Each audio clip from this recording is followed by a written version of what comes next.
Hi, it's Aunt Vancie. I'm sitting here at home and thinking about some stuff. Been listening to a couple of my mentors and gurus online, and have just this particular subject has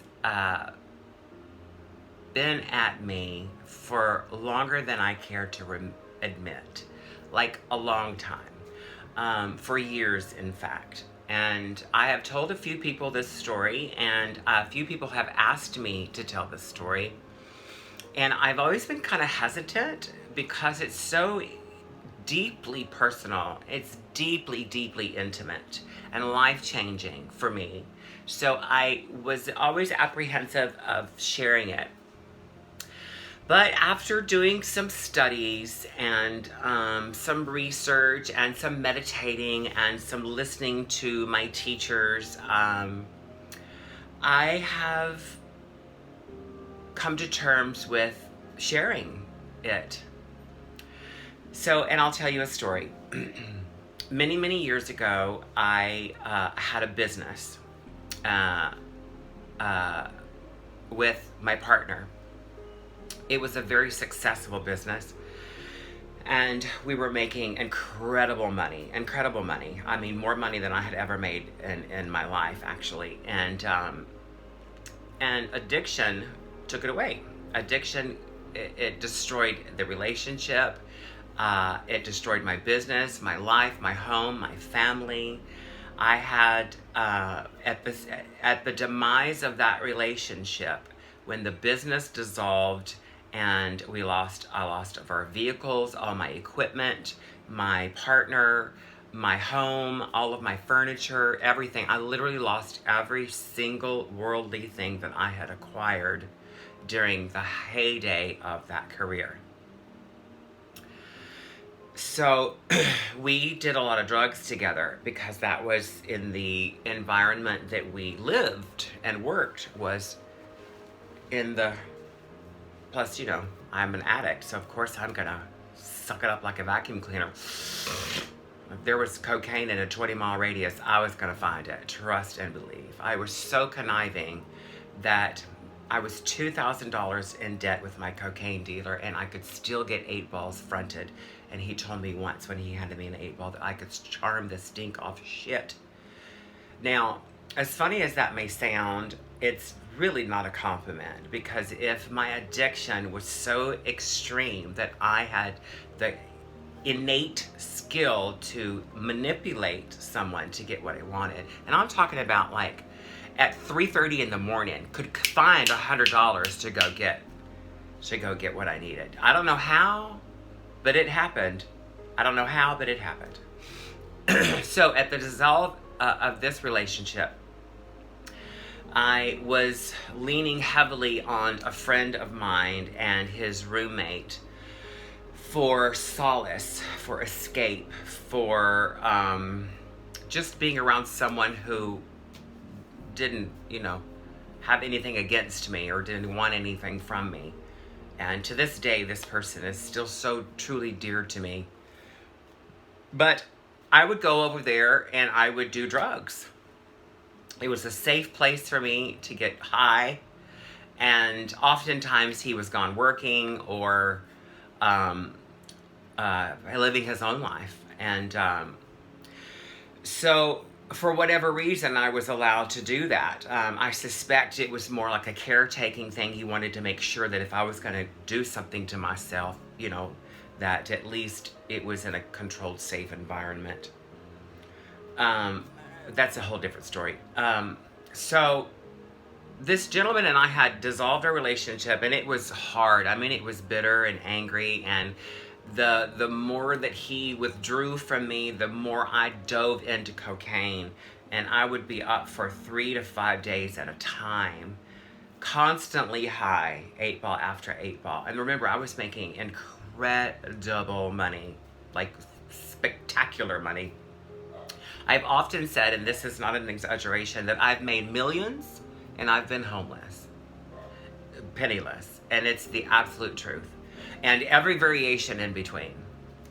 So At this one particular time, this man and I had finalized our divorce. And it was getting really bad. Like, there he was bringing another woman into the house. I was allowing it because I was so high. It was very dysfunctional. And I was hurt so severely, but didn't want to be without that because I was so scared and empty to be by myself. So I went and got an 8-ball and a half. And I went to my friend's house. I'm starting to get anxious. And within 3 hours, I did an 8-ball and a 16th by myself. Within 3 hours. When he got home, I was out of my mind.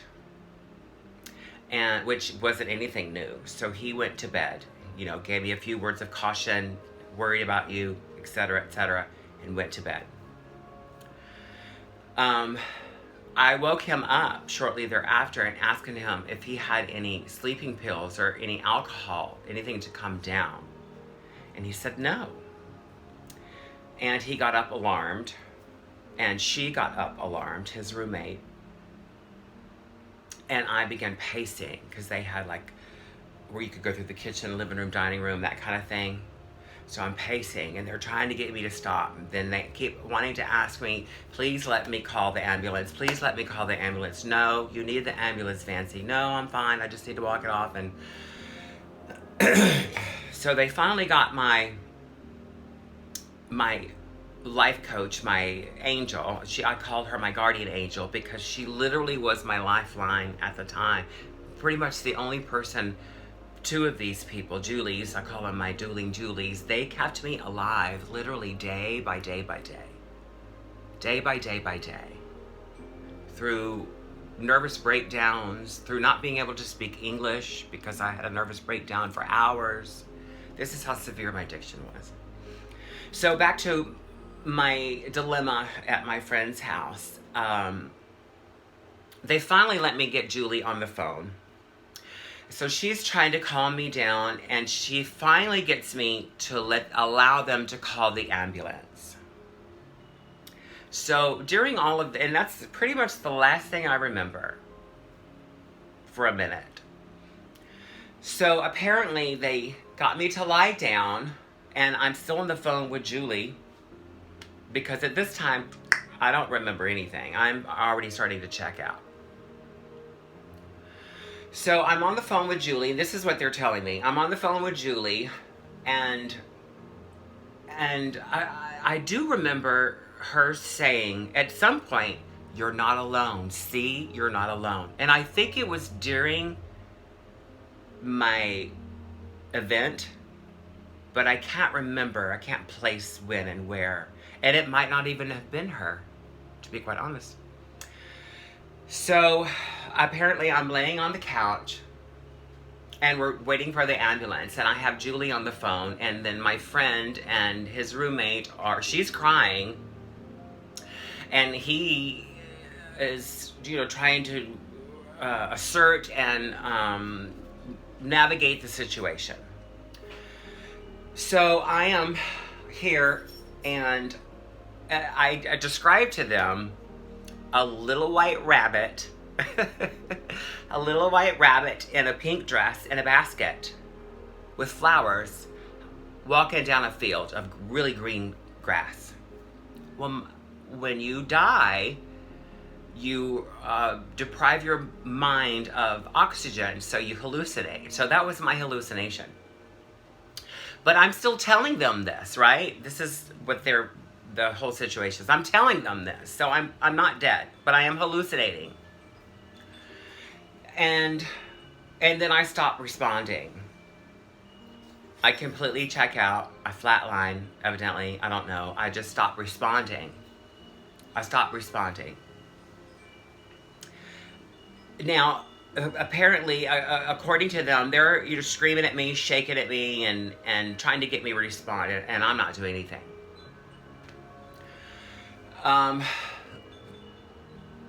So The next thing that I remember is there was I don't remember no pain. They were gone. My pain was gone. All my worry was gone. All the people that I knew were gone. Gone. Like, not as in, I don't want to see you gone, but just gone as I forgot that you were there. Like, it wasn't even a thing. Like, you're on that plane, I'm on that plane. It has nothing to do with one another. Like, I've moved on. I've passed through. I am part of the ethereal universe now, heaven, whatever you want to call it. So, during my blackout, I don't know if I flatlined, but we're going to call it my blackout. We're going to call it the blackout. So when I blacked out and stopped responding, everything was hazy. It was completely hazy, and it was like a light lavender color.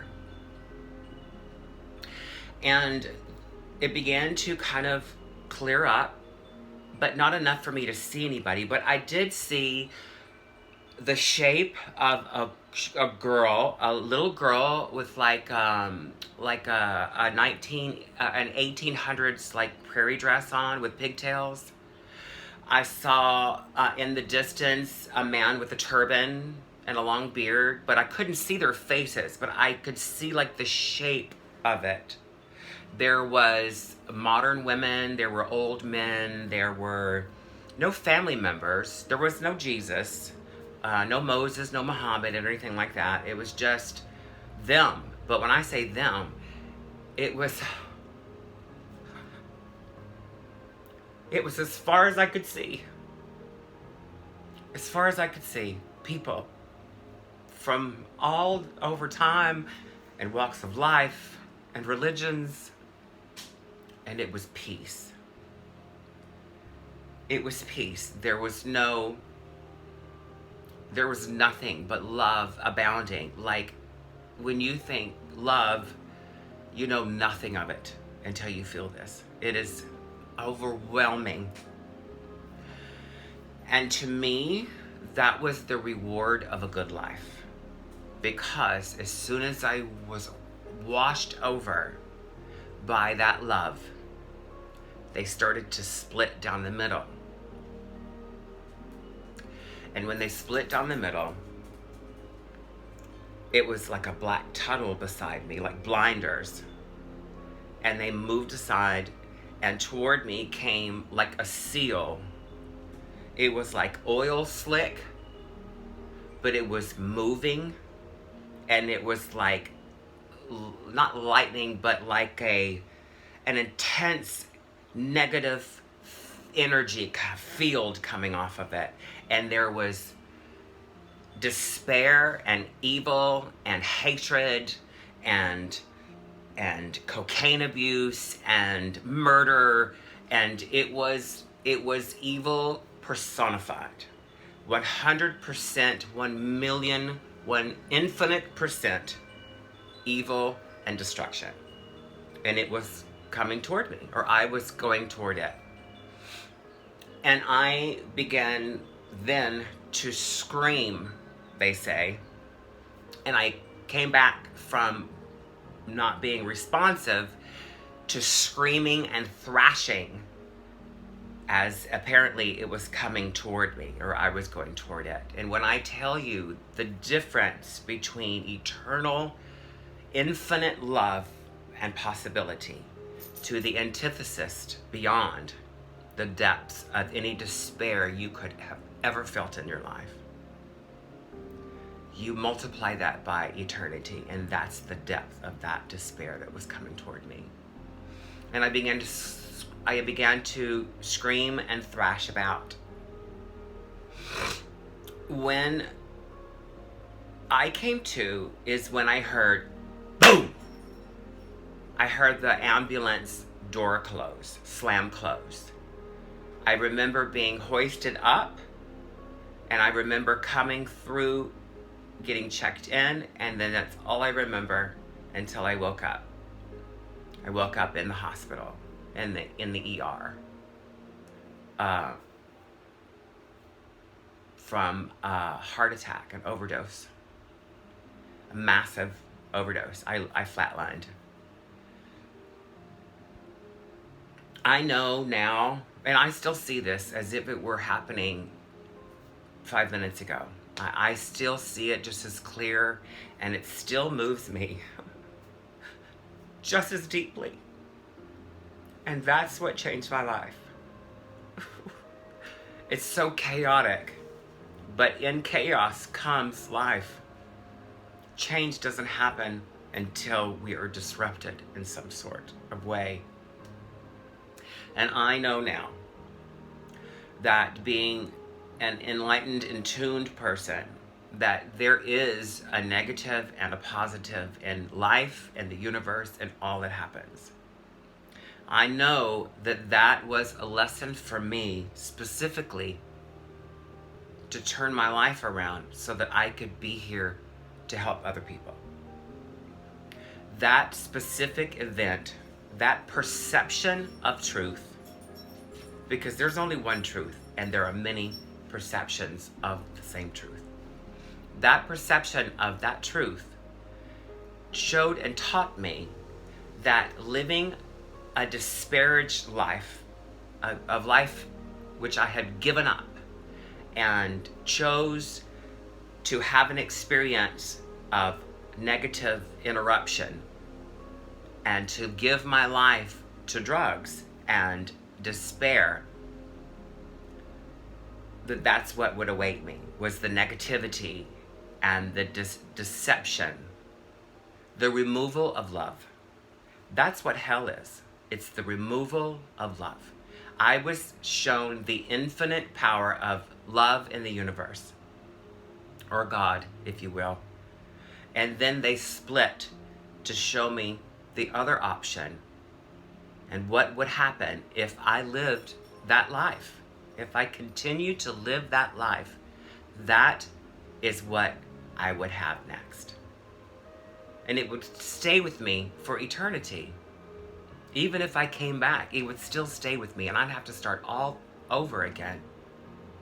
But I don't have to do that now because I listened to that story, and that lesson, that perception of that truth taught me that this perception is better. To live in the lavender and love of eternity brings forth fruit for me, and it allows me to be present for you and to share these things with you so that you don't have to have that lesson, that you might not make it back when you had that lesson. Because after this lesson, there were about 10, 15 other lessons in just a couple of years. You don't need to do that. If you're struggling with addiction, or you're struggling with being yourself, or if you don't feel worthy or unhappy in your situations, remember, through chaos comes life. And you have to be disrupted to find another perception of your truth. I love you, and today always deserves a great you. And if I am here in any capacity to help you, I want you to tell me.